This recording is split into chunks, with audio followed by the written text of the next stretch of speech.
Леуліктер 16 тарау. Харонның екі ұлы жаратқан иенің алдына оттың ол бұйырмаған бөтен түрін алып келіп, өлгеннен кейін жаратқан ие Мұсаға тіл қатып былай деді: ағаң Харонға мынаны ескерт. Харонның шымылдықтың арт жағындағы ең қасиетті бөлменің ішіне және онда орналасқан келісім сандығының үстіндегі қақпақтың алдына өзі қалаған кезінде келуіне болмайды. Әйтпесе ол өледі. Өйткені күнәнің арамдығынан тазару рәсімі орындалатын сол қақпақтың үстіндегі бұлт ішінде мен боламын. Харон киелі орынға кіргенде күнәнің құнын өтейтін құрбандыққа бір жас бұқаны және шалынып түгелдей өртелетін құрбандыққа бір қошқарды әкелсін. Харон бедерлі бәтестен тігілген арнайы ұзын көйлегін және тәнін жабатын бәтес шалбарын киіп алсын. Содан соң ол бәтестен тоқылған жалпақ белбеумен белін буып, басына бәтес сәлдесін орап алсын. Бұлар өзіме киелі орында қызмет көрсеткенде ғана киіп жүруге болатын киелі киімдер. Харон оларды киместен бұрын денесін сумен жуып тазарсын. Харон Израиль халқының қауымынан күнәнің құнын өтейтін құрбандыққа 2 текені және түгелдей өртелетін құрбандыққа бір қошқарды қабылдасын. Харон жас бұқаны өзінің күнәларының құнын өтейтін құрбандық ретінде ұсынсын. Осы арқылы ол өзін және отбасын күнәларына бола арамданған күйлерінен тазартады. Содан соң ол 2 текені кездесу шатырының кіреберісінде жаратқан иенің алдына тұрғызып қойсын. Харон 2 текенің қайсысы жаратқан иеге бағышталатынын, қайсысы халықтың күнәларын мойнына артып, шалғай құла түзге айдалып тасталатынын жеребе тастап анықтасын.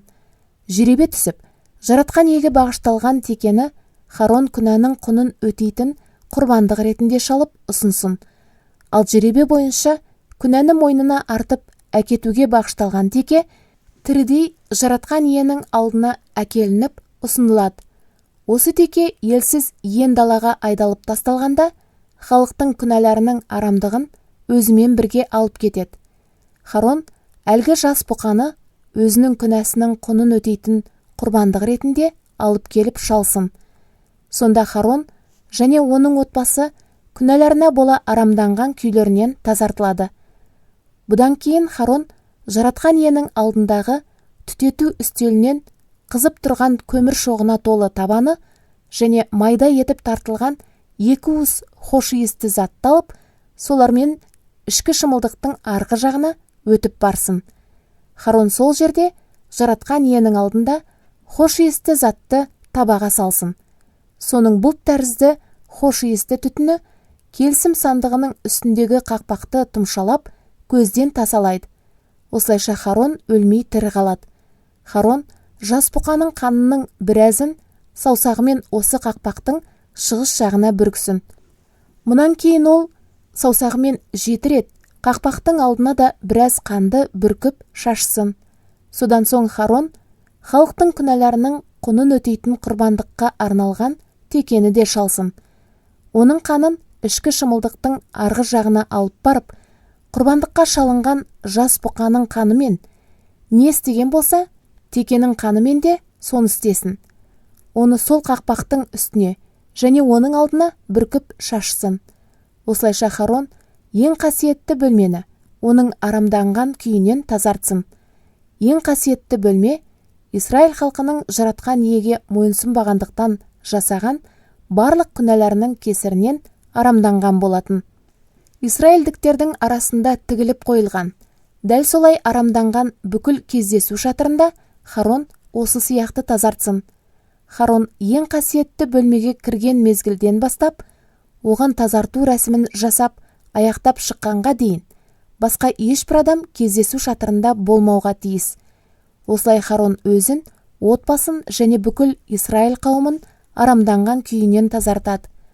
Содан соң Харон кездесу шатырынан шығып, жаратқан иенің алдындағы құрбандық үстеліне барып, оны да арамданған күйінен тазартсын. Сол үшін ол бұқа мен текенің қанынан алып, құрбандық үстелінің барлық 4 бұрышындағы мүйіз тәрізді шошақтарына жақсын. Харон саусағын тағы да қанға малып алып, оны құрбандық үстеліне 7 рет бүркіп шашсын. Осылайша құрбандық үстелін Исраильдіктердің күнәларының кесірінен арамданған күйінен тазартып, оны қайтадан жаратқан иеге бағыштап, киелі қалпына келтіреді. Харон ең қасиетті бөлмеге, бүкіл кездесу шатырына және құрбандық үстеліне оларды арамданған күйінен тазарту рәсімін орындап болған соң, тірі текені алға шығарсын. Содан Харон текенің басына қолдарын қойып, Исраильдіктердің күллі теріс қылықтарын, олардың жаратқан иеге мойынсұнбай жасаған күнәларының барлығында мойындап, осы текенің басына артсын. Содан соң текені арнайы дайын тұрған адамға тапсырып, ол соны елсіз иен далаға айдап апарсын. Адам текені иен далада босатып жібергеннен кейін, теке халықтың барлық теріс қылықтарын шалғайдағы құла дүзге алып кетеді. Содан соң Харон қайтадан кездесу шатырына кірсін де, ең қасиетті бөлмеге барар алдында киіп алған арнайы бәтес киімдерін шешіп, сол жерде қалдырсын. Ол киелі орында бүкіл денесін сумен жуып, өзге арнайы киімдерін киіп шықсын. Мұнан кейін өзінің және бүкіл халықтың әкелген құрбандықтарын шалып, құрбандық үстелінде түгелдей өртеп ұсынсын. Осы арқылы Харон өзін және бүкіл халықты арамданған күйлерінен тазартсын. Харон күнәнің құнын өтейтін құрбандыққа шалынған малдардың майларында құрбандық үстелінде түтетіп өртеп ұсынсын.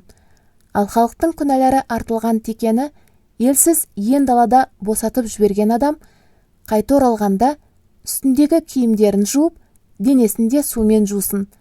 Содан кейін оған ел қонысына кіруге болады. Күнәнің құнын өтейтін құрбандық ретінде шалынып, қандарын Харон халықты арамданған күйінен тазарту үшін ең қасиетті бөлмеге апарған жас бұқа мен текеге келсек, олардың денелерін ел қонысының сыртына шығарып, сол жерде терілерін, еттерін және ішек қарындарын жынымен қоса өртеп жіберу керек. Соларды өртеген адам үстіндегі киімдерін жуып, денесінде сумен жусын. Содан кейін ғана оның ел қонысына қайтып кіруіне болады. Мынау сендерге арналған тұрақты ереже.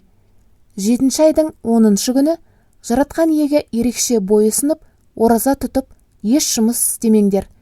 Бұл тумысынан Исраильдік болғандарға ғана емес, сондай-ақ араларыңда тұрып жатқан жат жұрттықтарға да қатысты. Себебі сол күні сендер үшін күнәнің арамдығынан тазарту рәсімі жасалып тазарасыңдар. Соның арқасында сендер жаратқан иенің алдында барлық күнәларыңнан пәк таза болып тұрасыңдар. Сол күн сендер түгелдей тынығатын демалыс күні болсын. Сендер жаратқан иеге ерекше бойұсынып, ораза ұстаңдар. Бұл тұрақты ереже. Болашақта әкесінен кейін тағайындалып, орнын басқан басты не қызметкер де халықты арамданған күйінен тазарту рәсімін жыл сайын дәл солай орындауы керек.